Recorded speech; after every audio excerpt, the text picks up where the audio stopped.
बहुत वक्त पहले की बात है। सजनपुर गांव में एक बहुत ही मेहनती किसान रहता था। इसके पास एक बड़ी समझदार बकरी, एक मेहनती गधा भी था। किसान अपने दोनों जानवरों का खूब ख्याल रखता और इन्हें किसी चीज की कमी नहीं होने देता था। किसान अपने दोनों जानवरों का खूब ख्याल रखता और इन्हें किसी चीज की कमी नहीं होने देता था। किसान की बकरी पूरे गांव में अपनी चालाकी के लिए मशहूर थी और किसान का गधा इसका काम में हाथ बटाया करता था।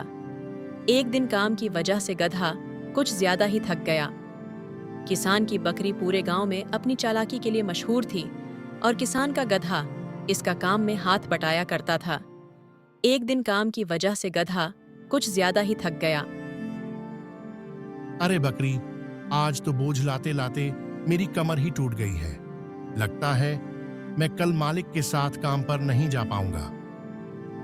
ऐसा क्यों कहते हो? तुम तो बहुत मेहनती हो।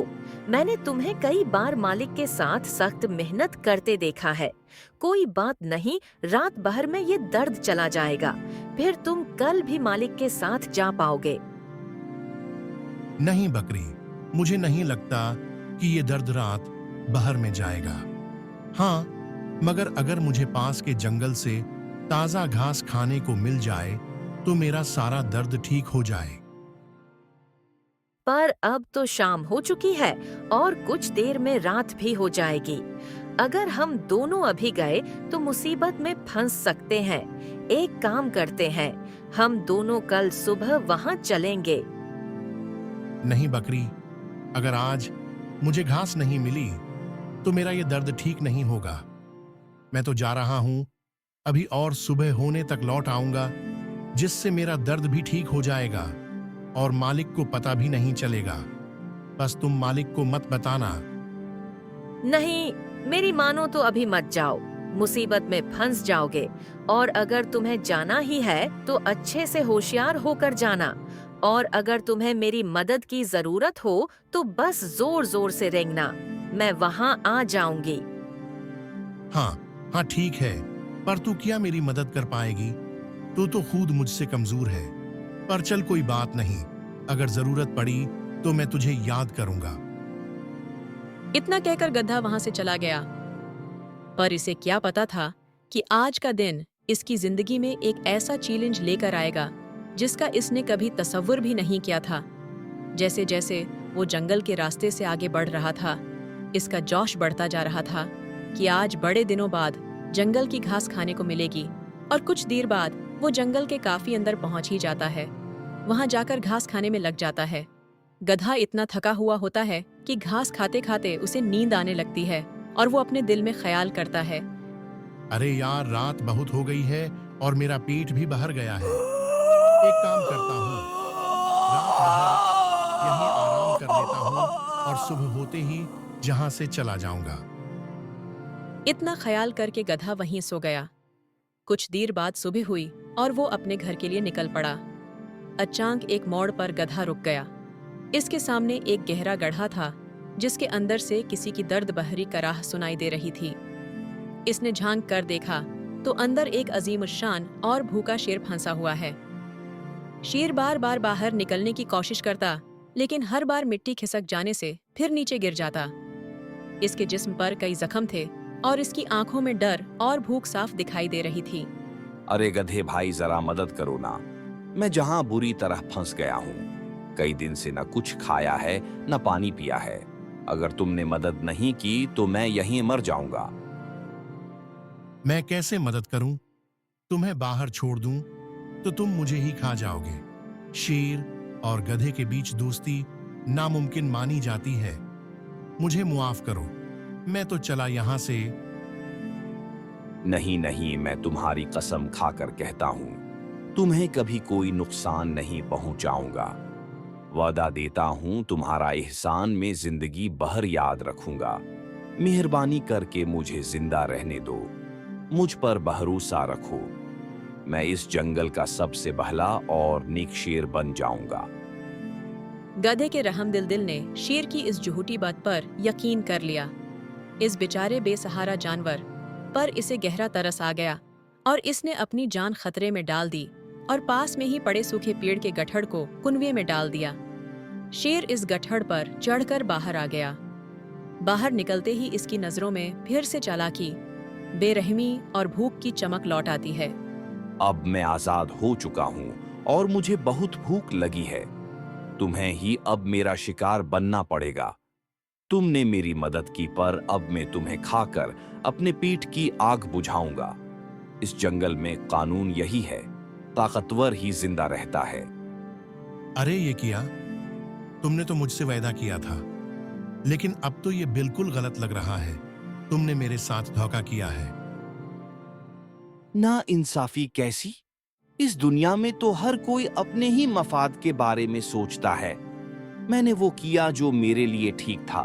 अब तुम भी वही करो जो तुम्हारे लिए सही हो। अपना फायदा देखो। ठीक है, मुझे जिंदगी जीने के लिए एक आखिरी मौका दो। मैं इसे किसी तीसरे से इंसाफ करवाऊंगा। हम इनसे पूछेंगे कि ये सही है या गलत। अगर वो कहेंगे कि तुम्हें मुझे खाना चाहिए तो मैं मान जाऊंगा। शेर गधे की बात सुनकर थोड़ी देर के लिए सोच में पड़ गया। इसे लगा, कौन मुझे चीलिंग देगा? जंगल में सभी यही मानते थे कि ताकतवर की ही सुनवाई होती है। शेर को अपनी जीत पर पूरा भरोसा था। आखिरकार इसने हामी बहर दी और दोनों आगे बढ़े। गधे के दिल में अब भी एक छोटी सी उम्मीद बची हुई थी। दोनों जंगल की राहों पर बढ़ते रहे, लेकिन गधे के दिल में गहरा डर और मायूसी बनी हुई थी। सबसे पहले गधे की नजर एक बूढ़े हाथी पर पड़ी। गधा उसके पास गया और अपने दुख भरे दिल की पूरी कहानी सुनाने लगा। हाथी बाबा, आप तो इतने बरसों से जहां रहते हैं और इस दुनिया की हर बात देख चुके हैं। मेहरबानी फरमाकर इंसाफ कीजिए। मैंने इस शीर की हिफाजत की, पर अब यही शीर मुझ पर ही टूट पड़ा है। क्या ये सही है? अरे गधे, तुम क्या बोल रहे हो? जब मैं जवान और चालाक था, तब सभी जानवर मेरी बातें मानते थे। लेकिन अब जब मैं बूढ़ा और कमजोर हो गया हूं, लोग मेरी नाकदरी करते हैं। यही इस जंगल का सच है। किसी का बहला करने का नतीजा अक्सर धोखा ही मिलता है। शेर की बातें बिल्कुल सही हैं। ये जंगल और दुनिया का कानून है।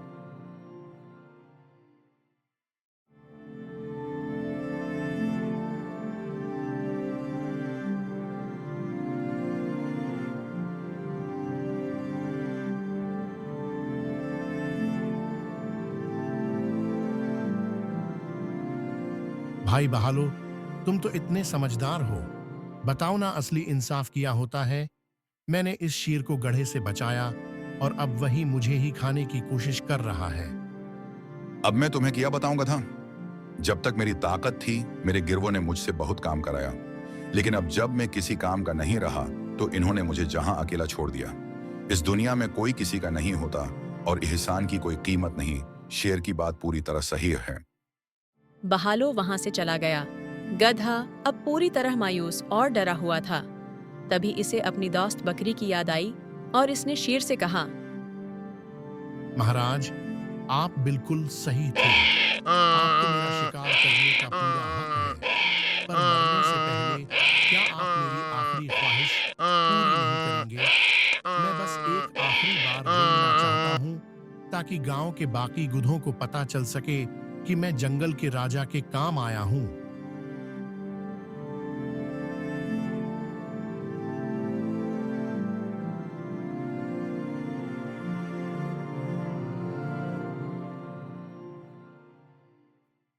क्या बात है गधे भाई, क्यों तुमने पूरे जंगल को सर पर उठा रखा है?